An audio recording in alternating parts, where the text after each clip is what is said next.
आज राज्य कैबिनेट की बैठक मुख्यमंत्री विष्णुदेव साय जी की अध्यक्षता में संपन्न हुई, जिसमें अनेक महत्वपूर्ण निर्णय लिए गए। मंत्रिपरिषद के द्वारा द्वितीय अनुपूरक अनुमान वर्ष 2024-25 का विधानसभा में उपस्थापन के लिए छत्तीसगढ़ विनियोग विधेयक 2024 के प्रारूप का अनुमोदन किया गया। मंत्रिपरिषद ने प्रदेश में अनुसूचित जनजाति वर्ग के युवाओं के छत्तीसगढ़ पुलिस में भर्ती के लिए महत्वपूर्ण निर्णय लेते हुए उम्मीदवारों के लिए ऊंचाई और सीना के निर्धारित मापदंड में एक बार के लिए छूट प्रदान करने का निर्णय लिया गया, जिसके तहत छत्तीसगढ़ पुलिस में सूबेदार, उपनिरीक्षक संवर्ग, प्लाटून कमांडर की सीधी भर्ती प्रक्रिया वर्ष 2024 में निर्धारित न्यूनतम ऊंचाई 163 सेंटीमीटर तथा सीना बिना फुलाए 78 सेंटीमीटर एवं फुलाने पर 83 सेंटीमीटर केवल अनुसूचित जनजाति वर्ग के पुरुष अभ्यर्थियों के लिए एक बार के लिए छूट देने का निर्णय लिया गया है। छत्तीसगढ़ राज्य में डेयरी उद्यमिता को प्रोत्साहन देने एवं दूध संकलन तथा प्रसंस्करण में वृद्धि हेतु राष्ट्रीय डेयरी विकास बोर्ड के साथ MOU करने का निर्णय लिया गया। इससे नवीन तकनीक के उपयोग के साथ ही दुग्ध महासंघ के प्रसंस्करण क्षमता में वृद्धि होगी। अनुसूचित क्षेत्रों में दुधारी पशु उत्प्रेरण से स्वरोजगार में वृद्धि के साथ ही दुग्ध उत्पादन की लागत कम होगी तथा दुग्ध उत्पादकता में वृद्धि के साथ ही प्रदेश के दुग्ध उत्पादक कृषकों के दुग्ध विक्रय के लिए एक सुदृढ़ व्यवस्था स्थापित हो सकेगी। मंत्रिपरिषद द्वारा भू राजस्व संहिता 1959 में संशोधन बाबत छत्तीसगढ़ भू राजस्व संहिता संशोधन विधेयक 2024 के प्रारूप का अनुमोदन किया गया।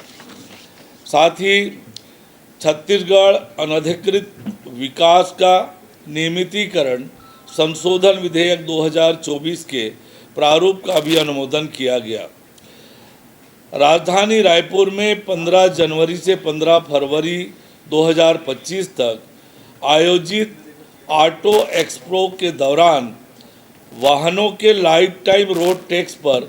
एक मुश्त 50% की छूट दिए जाने का निर्णय लिया गया तथा प्रदेश के सभी डीलरों को इस सुविधा का लाभ वाहन विक्रेताओं को दिलाने के निर्देश दिए गए हैं। छत्तीसगढ़ में खेलों के सुदृढ़ वातावरण तैयार करने, खेल संस्कृति को बढ़ावा देने तथा राज्य के खिलाड़ियों के लिए सुदूर ग्रामीण अंचलों से लेकर जिला मुख्यालय में खेल हेतु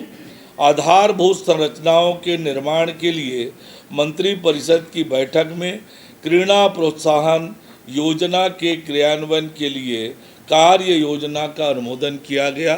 यह भी मोदी की एक गारंटी आज कैबिनेट ने पूरा करने का निर्णय लिया। इसके तहत छत्तीसगढ़ में खेल क्लब को बढ़ावा देने, खिलाड़ियों को प्रतियोगिता में भाग लेने के लिए संबंधित पंजीकृत समितियों को खेल प्रतियोगिताएं आयोजित करने पर आर्थिक सहयोग प्रदान किया जाएगा। छत्तीसगढ़ के पारंपरिक खेलों को पुनर्जीवित किया जाएगा। ओलंपिक खेलों को ग्रामीण और नगरीय क्षेत्रों में बढ़ावा देने के साथ ही राज्य के खिलाड़ियों को अंतर्राष्ट्रीय स्तर की प्रतियोगिता में भाग लेने पर उनको 100% यात्रा तथा खेल उपकरण की सुविधा देकर प्रोत्साहित किया जाएगा। खरीफ विपणन वर्ष 2024-25 के समर्थन मूल्य पर उपार्जित अतिशेष धान के निराकरण के संबंध में गहन विचार विमर्श किया गया। कैबिनेट ने खरीफ सीजन में उपार्जित 100% धान की कस्टम मिलिंग उसी खरीफ सीजन में पूरा कर जमा कराने तथा साल के अतिशेष धान का चावल केंद्रीय पूल के अंतर्गत भारतीय खाद्य निगम में सितंबर 2025 तक उपार्जित किए जाने के लिए लक्ष्य वृद्धि हेतु प्रस्ताव धान खरीदी समाप्त होते ही भारत सरकार को पुनः भेजे जाने के संबंध में चर्चा की गई तथा अधिशेष धान का निराकरण नीलामी से करने की अनुमति दी गई है। खरीफ वर्ष 2024-25 में कस्टम मिलिंग हेतु फोर्टिफाइड राइस कर्नेल की व्यवस्था के संबंध में फोर्टिफाइड चावल जमा की आवश्यकता को ध्यान में रखते हुए छत्तीसगढ़ राज्य सहकारी विपणन संघ द्वारा NAML के माध्यम से दर का निर्धारण पश्चात आपूर्ति प्रारंभ होने तक गत खरीफ विपणन वर्ष 23-24 अनुसार मिलरों द्वारा FRK निर्माताओं से भारत सरकार द्वारा निर्धारित दर के अधीन फोर्टिफाइड राइस कर्नेल क्रय कर फोर्टिफाइड चावल जमा किए जाने की अनुमति दी गई है। खरीफ विपणन वर्ष 2024-25 में समर्थन मूल्य पर उपार्जित धान की कस्टम मिलिंग प्रोत्साहन राशि 80 रुपये करने का निर्णय लिया गया। खरीफ विपणन वर्ष 23-24 में राइस मिलरों को